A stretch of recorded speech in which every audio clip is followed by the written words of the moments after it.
We have grown, are growing, and will continue to grow, well, rather slowly, but I'm sure we will take off eventually. Today, we have 92 telemedicine centers under the banner of the Apollo Foundation. These are just a few snapshots.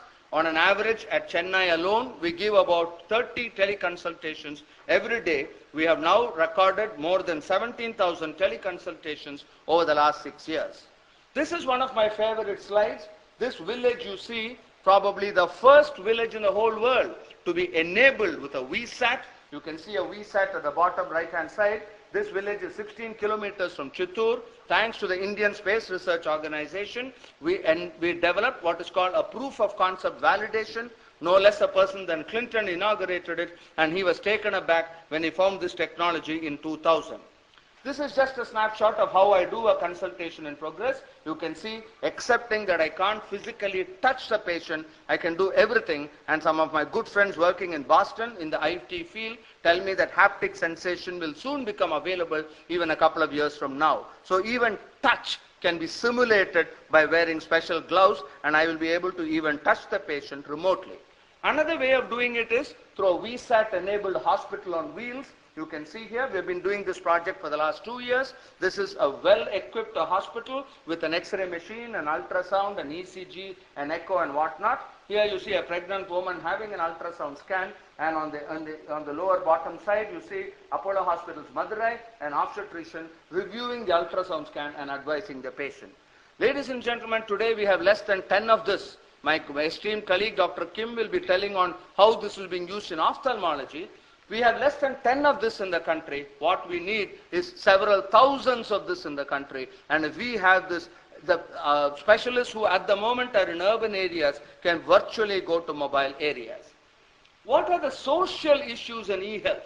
Technology is not the problem. You people are here to solve technology. I am here to ask you what are all the... I'm going to tell you I want this and that, and I'm absolutely confident that you will be able to provide me with the answer. What then is the problem? Health, as we all know, is not just absence of disease, not even just wellness. It's a product, the sum total of economic growth, education, birth rate, and universal access to real-time information. This morning, one of the speakers, I think it was Dr. Sen, Professor Sen, who mentioned that it is information which is power, and this information should be translated into healthcare also. The health is wealth is a cliche which applies to a nation as well. Knowledge of public health issues in rural India will yield much more dividends than building helipads in urban, elitist, quaternary care hospitals. From electronic medical records to universal health insurance, from e-education to sophisticated telesurgery, when e-health uses information and communication technology from the womb to the tomb and even beyond, obviously there will be social concerns. The problem is not technology, the problem is the people behind the technology. Some of us got interested in this. We are all self-taught. We believe that the time has now come where we must share our experiences, share the mistakes which we made with the next generation. And with this in mind, 2 years ago we started a formal 2-week telehealth technology course in collaboration with the Anna University. We have become bolder and bolder and much more ambitious. We are trying to follow in the footsteps of the ICT industry, and again we now have relationships with the government of Mauritius, with Nigeria and several other countries.